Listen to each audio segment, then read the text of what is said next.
Hi, I'm Chris Haimbach. I'm head of sales, commercial strategy, and operations for Bayer Consumer Healthcare. Thank you very much, Chris. Really appreciate you having me coming on. Well, let's talk about you as a decision maker. So obviously you're in an important position at Bayer, and Bayer has been going through the new normal, as has everyone. So what problems, expected and unexpected, are you encountering in the decisions that you're making as you're transitioning to the new normal? Yeah, a couple areas I would say. One is how to deal with ambiguity. Mhm. There's so much that is not known with the new normal. And even when we think we know it, it seems to change day by day. And so, how do you plan for something when you're not clear on what that something is? We've been trying to really drive flexibility and individual decision making where it makes sense, but also having guidelines and direction where it makes sense for the broader group. It's always a tough balance between, call it, the needs of the individual and the power of a team. COVID has redefined the ability to work from home or anywhere else for that matter. Sure. Working from the beach is my preference, by the way. And so, That's nice. yeah, the ability to flex is going to be a mandate moving forward for all companies and employees around the world. However, oftentimes we think about ourselves first, at least I do. And while we want to provide individual flexibility, you still want to provide a team culture. And I do believe that bringing organizations together as a team, you can get more done than obviously one-on-one. And so how do you kind of prioritize the greater good and not but also value the individual? And I think companies that can do that are the ones that are going to win. And then creating an office environment that inspires our people to come to work or come to the office versus feeling like they have to come to the office. And more importantly, when they leave the office, they're inspired. Here at Bayer, we're not going to be there every day. And so when we go in the office, I don't want to do things the way I've always done them. Sure. We've got to make the team piece come together even more so versus just sitting in a room and doing work. We've demonstrated we can do that anywhere. It doesn't have to be a quote unquote formal office. So how do we bring the team together to create a culture of winning as one team, an inspiration that lasts the days that I'm not in the office or not seeing my teammates? I think that's really important. So let's go back to the couple of points that you raised about ambiguity, team, individual, and safety. And so those are all important. So let's dive a little bit deeper into ambiguity. Do you think that there's more ambiguity coming forward for Bayer, for you, for your team, or less ambiguity as you're looking to the future? It's a great question. My hope is less, but I believe it's probably more. What we've seen with COVID with the consumer, at least, is it sped up decision making and changes that were already occurring by, call it, 5 years or so. And as I've been around, it seems like every year things get a little bit more ambiguous and change seems to happen faster in every industry and every part of life, probably. And so while maybe the pace of the last year and a half may not hold up, I think change and ambiguity is going to continue to be more the norm moving forward than it has in the past. And how do you think that will impact Bayer's planning? I know a year and a half ago when we started talking about Bayer, you were talking about how Bayer was working on future proofing. And as you know, that's my area of expertise. So we started having those conversations. Now, how do you figure that will impact Bayer's strategy, whether around future proofing or other areas going forward, this greater amount of ambiguity and quicker pace of change? Yeah, I love that question. That's a really thoughtful one. What we've tried to design our culture is flexibility and adaptiveness to change. I've been at different companies and different organizations, and some people don't like change, if you will. But sure, if you don't like change, that's one thing, but you got to get used to it. And we've seen a lot of change in our last, 5 or so years, a lot of change. And those that are willing to kind of make change and adopt to change quickly and take advantage of the changing market. As an example, you go back 3-4 years ago, Instacart was around. But it's now become much more of a household name. Yeah. Uber used to be only about getting a ride to or from. Now it's about getting dinner delivered.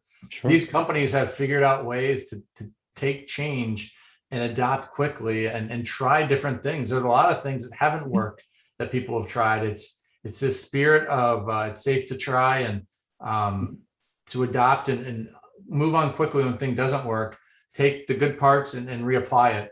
So that's kind of where we're at. Okay, so that's good. So you're talking about broadly and your company. Now let's dive deeper into your team and what you're doing. So just grounding that out so that the listeners, viewers can see what it means to be a decision maker kind of in the midst of it all. What kind of things are you doing? Give us some examples. So to the extent that you can, of course. Yeah, absolutely.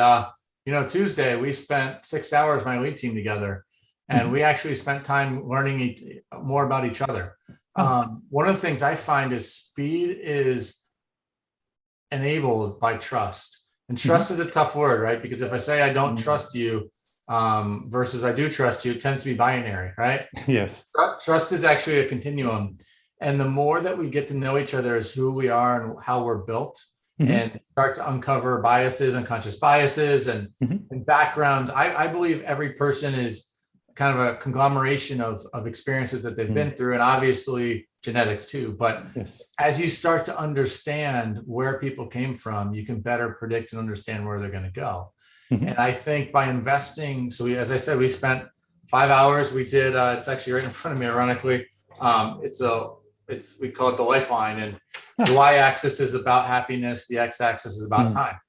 And you'll see, we oftentimes talk about the highs, but rarely do we talk about the lows. And so anyway, I think human nature, when you think back, there are things that impacted your life that you maybe haven't thought about. And the reason I say all this is I want my team to be able to move at the speed of lightning, and the best team have the most trust and understanding of each other. If you think about the best teams, let's use a sport. Wayne Gretzky famously said, skate to where the puck's headed, not where it's at, right? Yes. You understand your teammates, you know where they're sending the puck. And the defense may not know, right? They're not going to know where that is. And so the more time we spend with each other, understanding kind of our human nature and what makes us tick and what motivates us and how we best operate together, that brings transparency. And when you have the trust, you can now start to communicate versus couching it in what ifs or maybe not being direct. And that directness and that investment in each other, I think, is going to help our flexibility and agility, because we'll be able to better understand why we work together, what makes us tick, and how we motivate each other. Okay, excellent. And that goes to the team question that you're talking about. Thank you. So that's a really clear example, illustration of what you're doing at your ground level. Now let's talk a little bit about that safety question coming into the office. Just before we started recording, you were sharing an episode that caused you to question safety in this. If you're comfortable sharing that episode, would you share the episode with the listeners and to the extent that you can? And so help us understand how that illustrates the challenges of safety, going to the office, and all of these issues. Yeah, so we're a healthcare company, right? And we need to be upholding the best practices, I believe, in the world. And as an example, we haven't been back to the office since COVID hit. We've adopted this new way of approach, and it's really different. And in my job, I have to meet with customers, and fortunately, we have very strong protocols that we have to adhere to, and we have great partners and our customers who also have a lot of these rules and regulations. Anyway, we had a situation where we, for the first time in 18 months, met with a customer and had a meeting. And unfortunately, someone got COVID either before or after that meeting. We found out afterwards. And thank goodness we all followed the protocols. And so no one got hurt. It didn't spread. But we have a responsibility to our organization and to our people that we don't put them in harm's way. And so we're very cautious in how we approach.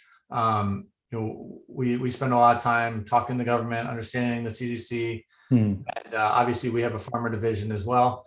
Yes. So understanding the implications that this can have. We've been on the safer side of really trying to make sure that we don't put our employees in harm's way. And fortunately, it's worked so far. That's excellent. So we're talking about safety, we're talking about employees, the pharma industry. Now, as I'm sure you know, the pharma industry before COVID had a pretty low reputation. It was one of the least popular industries at least in the US, I think it's literally the lowest reputation of any private industry. How do you think COVID is going to change the reputation of pharma, Bayer in particular? So help me understand that. you think it will. Yeah. I don't know if I can speak to Bayer so much because I don't have that data, but I would say as at least an individual, Yeah. I think we've shown the power of a pharmaceutical industry that can take one of the world's potentially biggest tragedies. And remember the day my wife mentioned that, they may shut down cities or country or, states or countries. I said, there's no way. But obviously we had to, right? I mean, if you think I was so naive coming into this. And it is so impactful what pharmaceutical companies have done in the last 18 months. We have such intelligent people at Bayer and other pharmaceutical companies that really care. And they went into this industry to care for others. Our mantra is health for all, hunger for none. And the health for all is something we really believe in. And I think a lot of pharma companies do as well. And so to your point, there's oftentimes lights shown on other parts of some of the bad behavior companies, if you will, in this industry. Yeah. I'm hoping that this COVID situation shines the light on all those people that have gone into this industry to make a difference in people's lives. And they've all risen to the occasion, and obviously frontline workers as well, and found a solution in record time where they've worked together to share across industry. It's really been powerful and impactful. And I hope, and I do believe that culture will see this as a win for mankind, but also probably for the power of pharma when we work together. Yes, I definitely think so. I definitely think it will improve the reputation, and it's really important to do that, to seeing the potential and the value of the pharma industry. So let's talk a little bit more about this, the passion of the people and how they solve problems. Let's talk a little bit more about the principles and problem solving that you do in your everyday work at Bayer and that other folks at Bayer do. Tell me a little bit more about problem solving, how you approach that and how you think about that. Yeah, the number one way that I found, it doesn't come naturally to me, the best salespeople are the best listeners because you can understand the individual's needs. And, in this situation, for example, I was talking about the difficulty of individual versus team. Listening to employees to understand their needs is probably our top opportunity. Because so often people in leadership, including myself, I believe I am the average person. Reality is that's not always the case. And so instead of jumping to conclusions or assuming I know, it's taking the time to pause and listen to the different needs of people. Oftentimes you find commonalities across employees, but sometimes you find differences. And examples, everybody wants to feel valued at work. Everyone wants to feel heard. Those are things that we can accomplish by better listening. Yeah. And as always, when you get groups of people providing different thoughts, the best solutions always come. And so as we have some really difficult problems, right? All of us do. When you can work together and listen across orgs, it's amazing. You'll meet with different folks, but you'll find sometimes they have common thoughts. When you hear it multiple places, you realize it's probably a common solution. The flip side, you'll hear other opportunities that you never thought of, and it helps you get in front of them. So could you give us some examples of a solution that you had, unexpected opportunity, some unexpected solutions, just so folks can understand at the ground level how that worked, to the extent that you can, of course? Yeah, this working through Teams or Zoom has been I don't know, it was painful in the beginning and it was tiring, right? You and I talked previously about Zoom fatigue. Definitely. And I have found we use Microsoft Teams, but it works for Zoom the same way. Sure. There are people that adopt much quicker. And oftentimes they're in the younger part of the organization. And we have started a reverse mentorship program to teach everybody else, the lag, if you will, how to better utilize Teams. What are tricks to make it more effective? And then we've also, by listening to people, we've heard I'm always surprised when I get up at 6 o'clock or whatever after meeting all day, how exhausted I am. Yeah. It's like I didn't do anything but sit on my bottom all day and talk to people. But as I've listened to people, it's like they feel like they're on a stage. And if you've ever performed in front of people, it's exhausting because you feel like you have to perform, you have to be at your best. And so that's another one that's come up of like, all right, how do we hearing commonalities. So everyone's tired, everyone's suffering from fatigue. even though they're not physically doing as much as maybe they used to. Mhm. And so like my desk, one of the things I got from somebody, you'll see like I spend half my day standing. And Nice. so it's Standing that desk. quick and easy. And it's Nice. so nice to be able to like do that. And I got this from Amazon for $100 and but it knowing that we live kind of in an Instagram culture, right? Where you see all the good things that people in their life they show. But Yeah. I think this has given us an opportunity as your home has become work even more so to peer into people's lives. And if you're vulnerable and you listen, you'll find lots of areas that you can even get better. And this is one where it's like, we provided flexible hours. So a lot of, a woman reached out to me who's got 2 kids and she's a mom and her kids were at homeschooling. I mean, talk about difficulty and she now does a lot of her work at night versus 8 to 5 or whatever the normal hours were. Those are the things that have come out of listening to employees to better understand how we can meet their needs where they're at. So it sounds like those reverse mentoring, I love that idea, and flexible hours, and just generally listening to employees, understanding them and being flexible with them. That's really important. And so it sounds like there are some changes in mindset that you have to adopt in this new normal. Tell us a little bit more about these shifts in mindset, whether it's older folks who have to listen to younger folks, which is not usual, and other changes in mindset, like, well, Zoom fatigue is a real issue for a number of reasons, like we talked about. Yeah, so we oftentimes talk about risks in terms of business, but we don't necessarily talk about risks in terms of behavior change. And so I found we've had to be more open to trying new behaviors, more flexible at taking calculated risks. And understanding that the first time we try, it probably won't go right. Yeah. But how do we make progress out of that and understand perfection's not going to happen, but take from that and learn and adopt. Learning from others, again, as I talked about, levels really, in my mind, never mattered, but in some companies, I understand the cultural they do. But when you're sitting to someone and their kid walks in or their dog walks in or like, name that, it humanizes people. And I think actually this Zoom team thing and working from home has somewhat leveled the playing field. And I think people are more open to learning from others, no matter what their level is.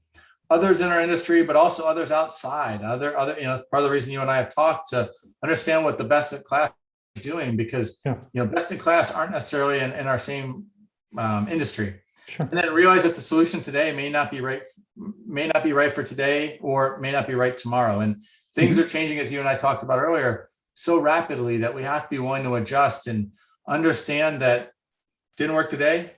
Let's try it again in 3 months, because maybe something else will work. So it sounds like your mindset has had to become more adaptable and listening to people who may not have had the authority or the voice.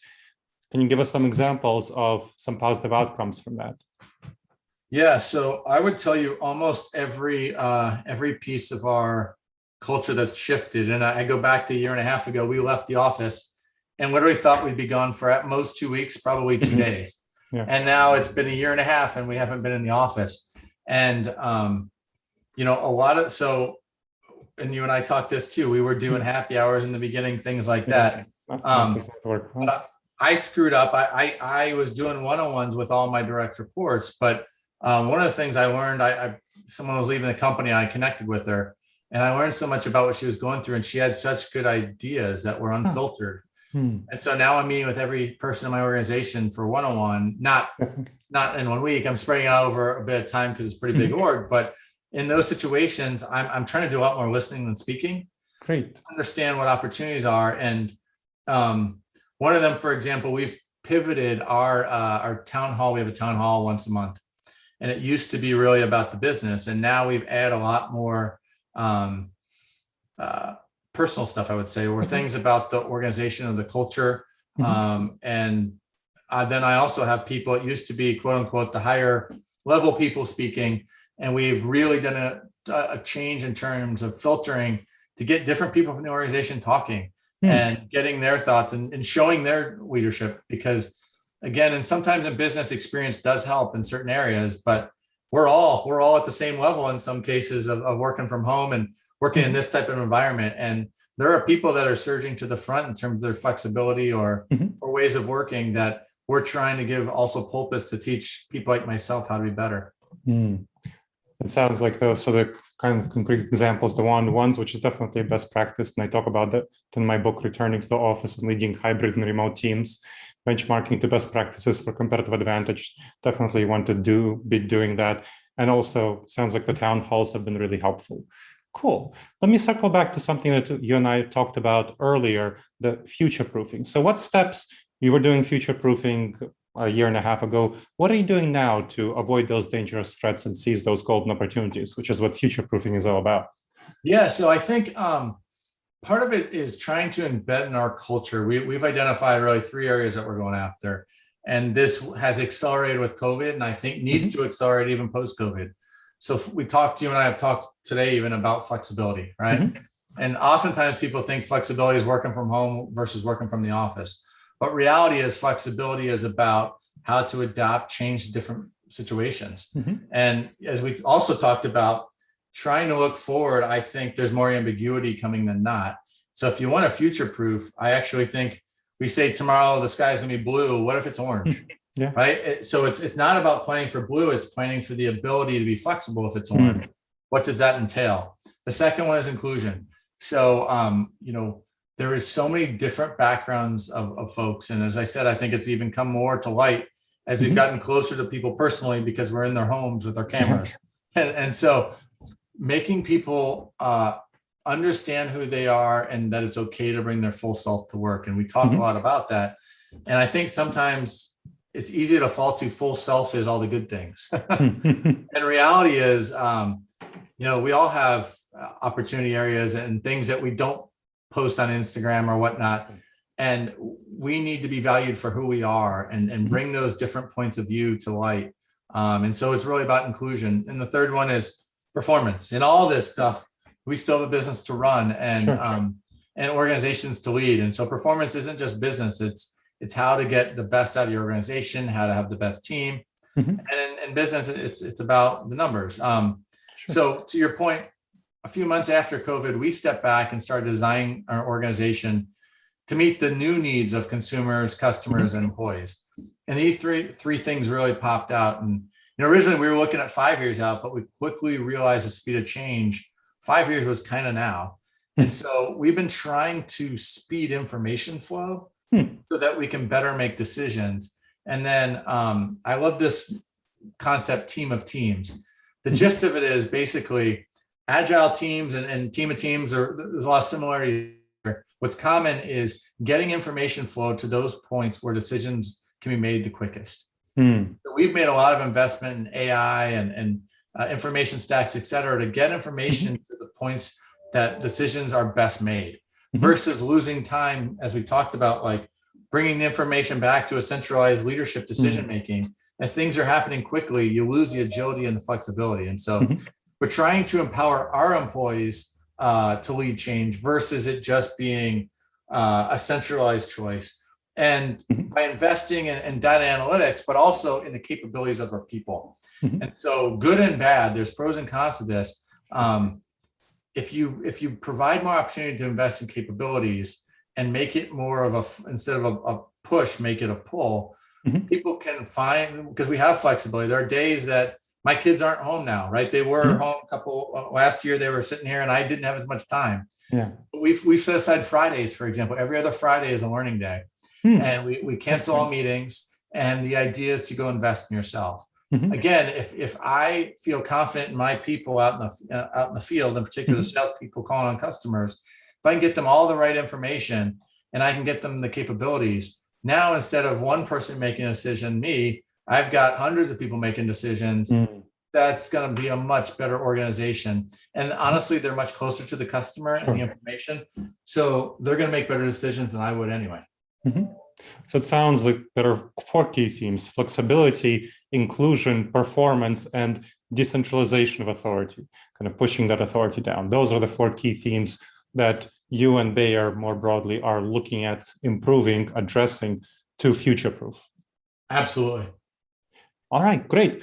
Are there any other questions that I should have asked? Anything else you would like to share with our audience? I'll tell you what I'm saying today versus if we talk 6 months. I don't think those 4 things will change, but I'm sure the how will change. So again, our number one is really investing in people and enabling them in those 4 areas, as you mentioned. And there are days that we don't do it, I'm sure, right? Like any sort of habit, it takes muscle memory. And some cases we've been doing it for years, in some cases it's relatively new, and we'll learn along the way. But going back to your very first question about adaptability, and there's stuff that's going to happen we can't expect. But I believe in these 4 areas that if we really demonstrate that and deeply embed it in our culture, we're going to have a better organization because of it. Excellent. Well, thank you very much, Chris. Really appreciate you sharing this information with our audience. Thank you for the time and the opportunity and your partnership.